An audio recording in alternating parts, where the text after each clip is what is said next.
Fala aluna, tudo bem com você? Sou o professor Giovanni aqui do canal Assim é Fácil. Nós vamos dar sequência à resolução do vestibular da UES 2019.1, a prova da segunda fase, com as questões 11 a 15.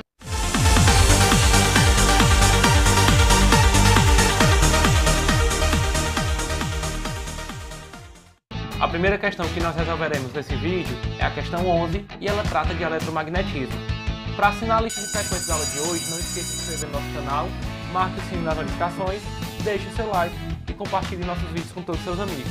Também não deixe de conferir as duas dicas de vídeo que deixaremos ao final da resolução dessas questões, juntamente com a vinheta do nosso canal. Acompanhe a leitura do enunciado.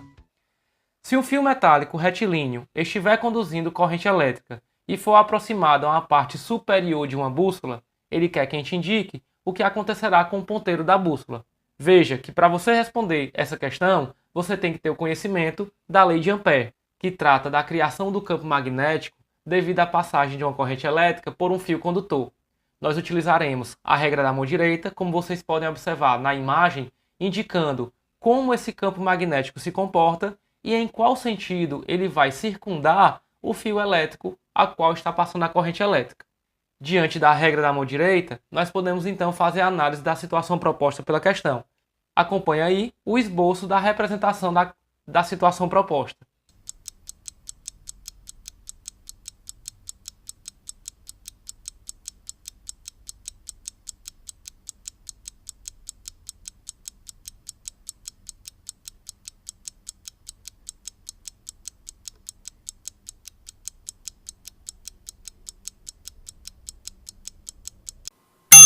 Veja que, de acordo com a questão, o fio foi posicionado sobre o mostrador onde se encontra o ponteiro da bússola.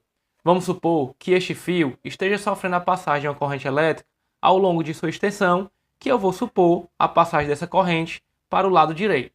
De acordo com a regra da mão direita que já foi apresentada, você deve posicionar a sua mão de forma a segurar o fio, estendendo o seu polegar no sentido em que a corrente está passando, e os demais dedos vão indicar o sentido do campo magnético que foi gerado devido à passagem dessa corrente elétrica. Portanto, vamos representar uma das linhas de força que vai indicar o sentido do campo magnético.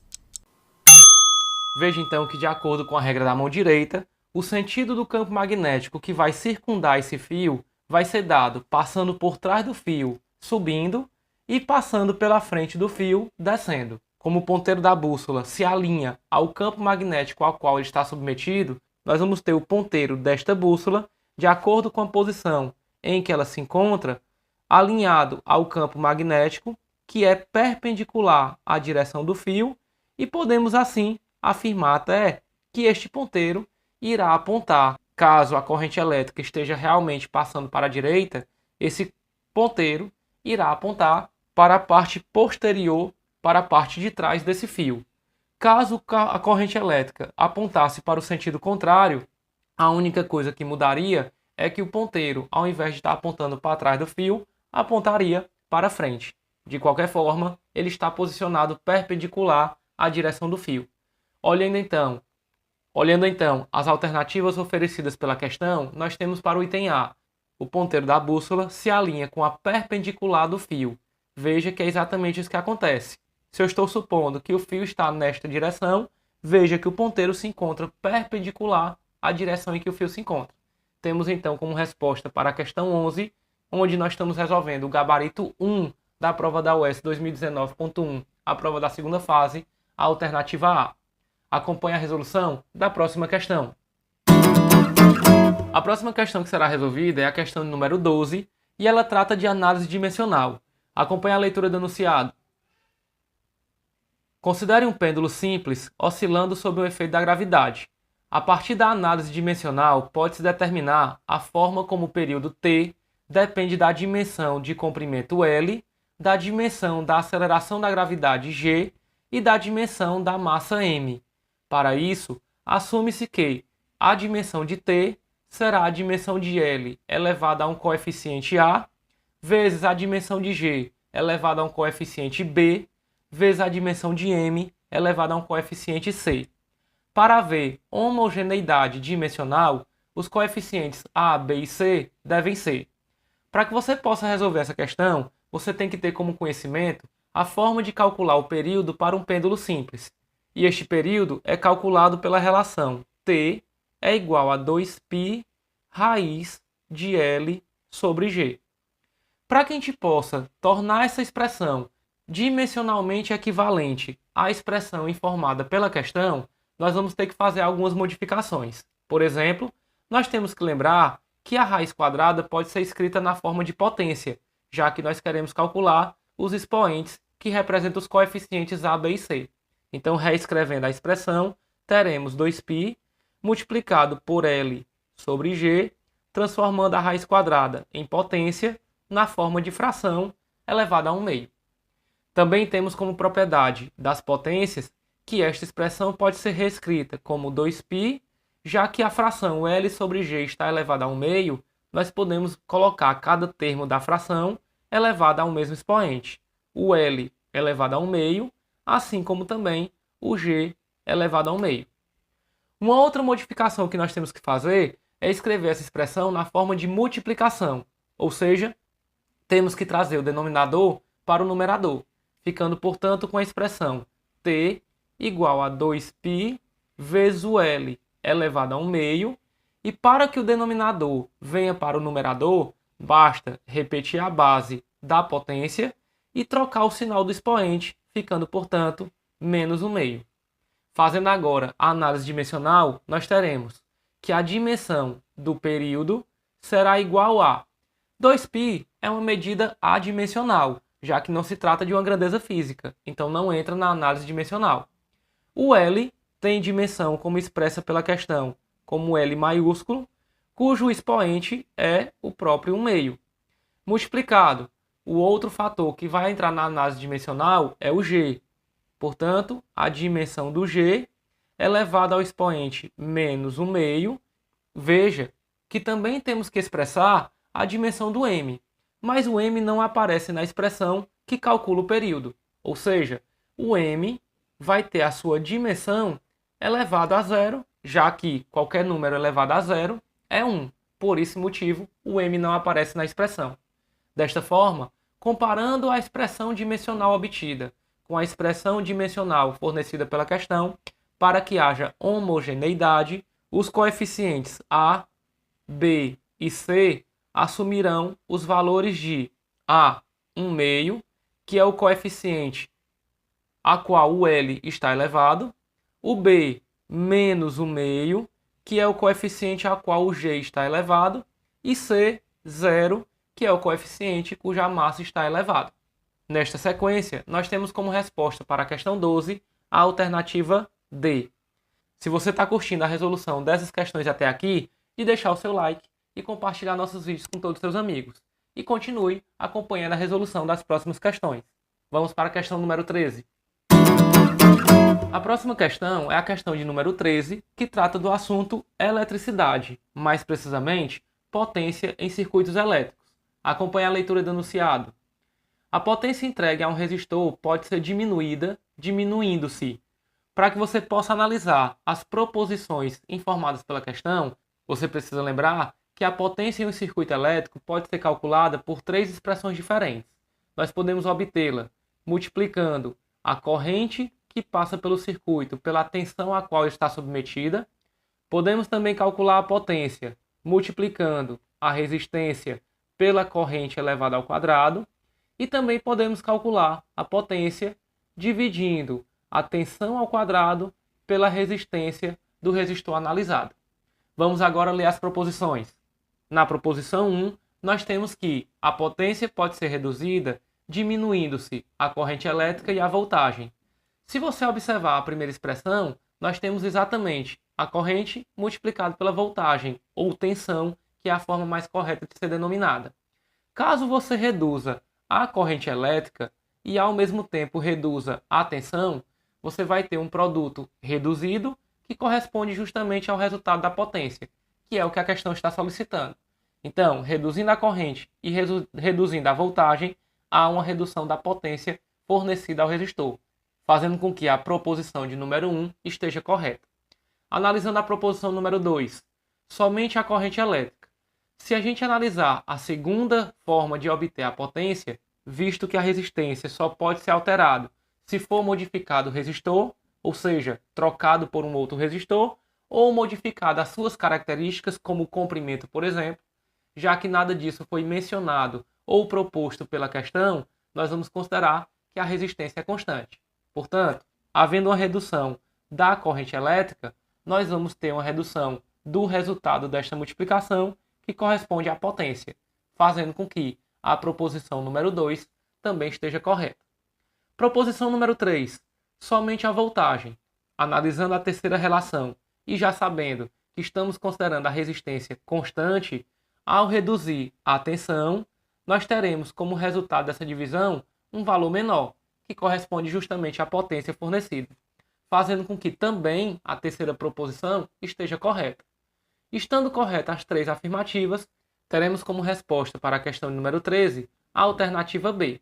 Acompanhe a resolução da questão número 14. A questão número 14 é a penúltima questão que nós resolveremos nesse vídeo. Acompanhe a leitura do enunciado. Suponha que a construção de uma chaminé de tijolos seja realizada pelo acréscimo sucessivo de camadas circulares concêntricas de tijolos, com raios sempre decrescentes.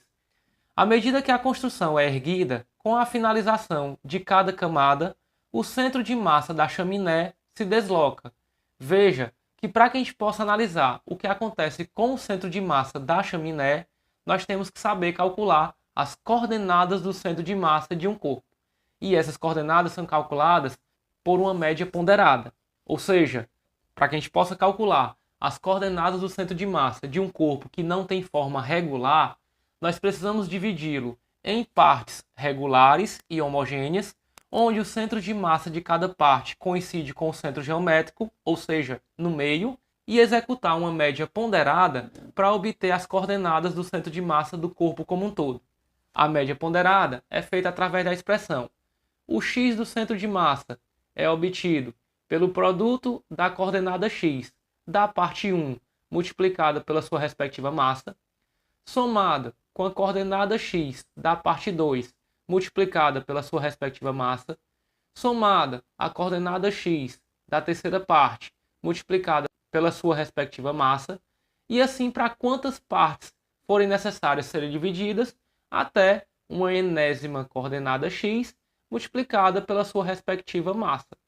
Isso tudo dividido pela soma das massas de cada uma das partes obtidas na divisão. Portanto, a massa 1 somado com a massa 2, somado com a massa 3 e assim por diante até a enésima parte a qual o corpo foi dividido. A mesma coisa é feita para a coordenada y do centro de massa. Vou agilizar a escrita da expressão para que a gente possa ganhar tempo no nosso vídeo.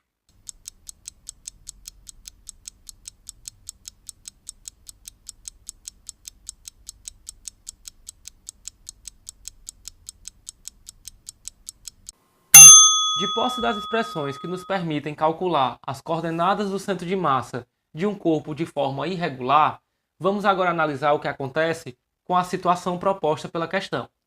Para isso, vamos representar um plano cartesiano formado pelos eixos y na vertical e um eixo x na horizontal.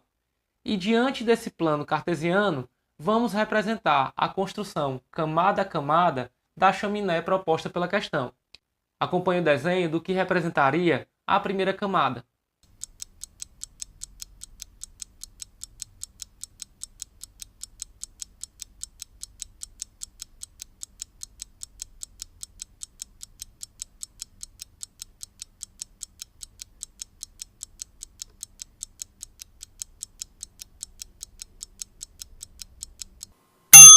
Veja que a primeira camada, por se tratar de um corpo de forma regular e de massa igualmente distribuída, portanto um corpo homogêneo, nós podemos representar o seu centro de massa coincidindo com o seu centro geométrico, ou seja, o seu centro de massa será representado exatamente no meio desse corpo, e eu vou indicá-lo como centro de massa 1.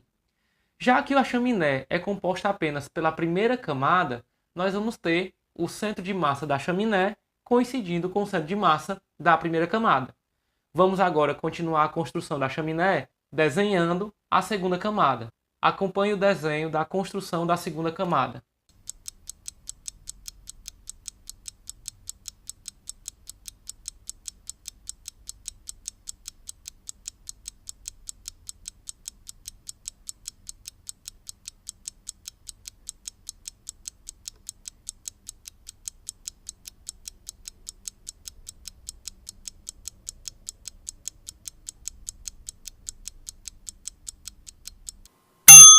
Veja que com a construção de uma segunda camada, nós tivemos agora a formação de um corpo de forma irregular.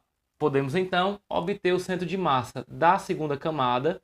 Por se tratar de um corpo homogêneo de forma regular, terá o seu centro de massa coincidindo com seu centro geométrico, ou seja, com o meio do corpo, e será representado pelo CM2. Veja que agora, na execução do cálculo das coordenadas, nós não tivemos uma alteração da coordenada x do centro de massa da chaminé, visto que o acréscimo do centro de massa devido à segunda camada ocorreu apenas na vertical. Então a coordenada x continua na mesma posição, e agora, quando efetuado o cálculo da média ponderada das coordenadas y de cada centro de massa, nós teremos um resultado superior acima do centro de massa do que nós tínhamos anteriormente. Para que a gente possa fazer a análise definitiva e encontrar a resposta para a questão número 14, acompanhe aí a construção da terceira camada, e o que ocorrerá a partir de agora ocorrerá sucessivamente com cada camada acrescida. Acompanhe aí o desenho da terceira camada.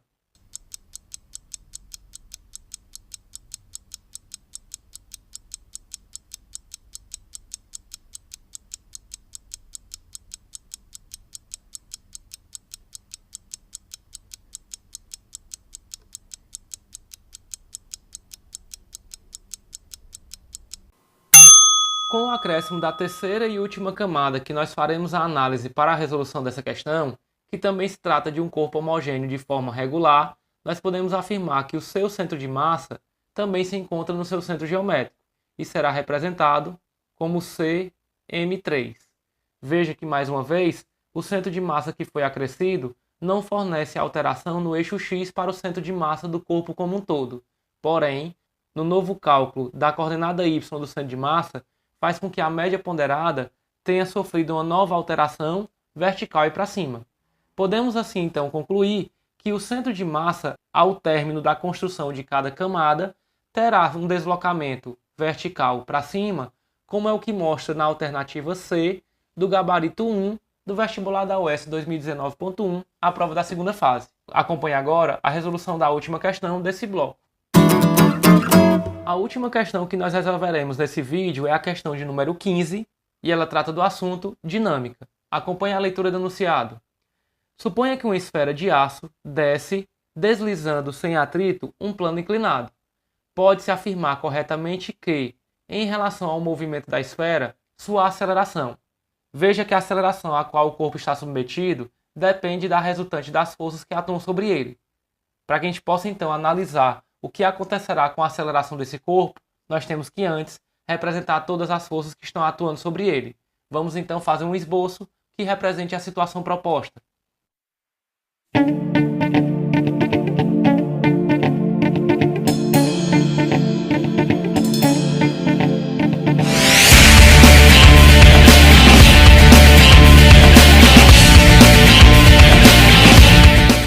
Nós temos na imagem a representação do plano inclinado e da esfera que, de acordo com a questão, desce este plano sem a ação de um atrito.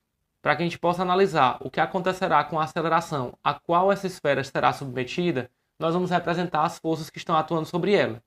Veja que nessa esfera está atuando a força peso, que sempre é representada de forma vertical para baixo, de acordo com o referencial no qual nos encontramos. Uma outra força que também está atuando nessa esfera é a força aplicada pelo plano de contato à esfera, força essa que nós denominamos de normal. atuando sempre perpendicular ao plano de contato e sempre apontando para o lado oposto aonde o plano se encontra. Então aqui nós temos a normal. Veja que a resultante dessas forças que irão determinar o comportamento da aceleração a qual essa esfera será submetida. Para que a gente possa fazer análise desta aceleração, é importante perceber que o plano de movimento é o plano inclinado, de forma que a normal, estando perpendicular a ele, não é necessário nenhum ajuste para a sua análise.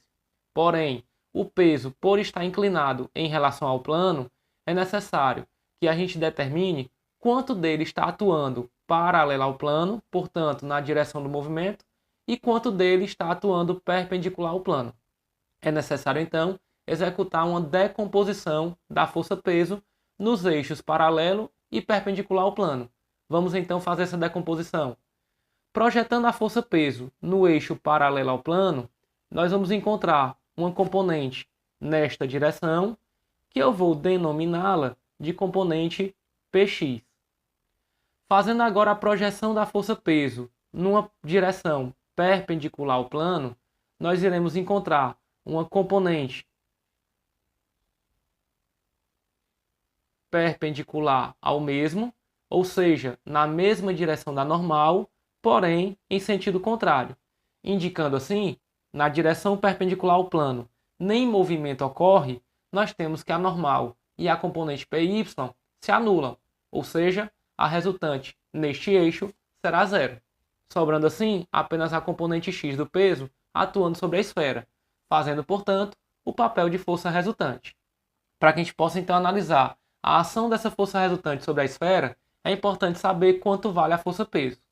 Considerando que o plano está inclinado de um ângulo θ e por uma demonstração geométrica conseguimos determinar que este ângulo é o mesmo ângulo formado entre o vetor da força-peso e o vetor PY, portanto, temos que a componente Px, ao estar separado ao ângulo de inclinação do P em relação ao plano, pode ser obtido pelo valor do peso multiplicado pelo seno deste ângulo.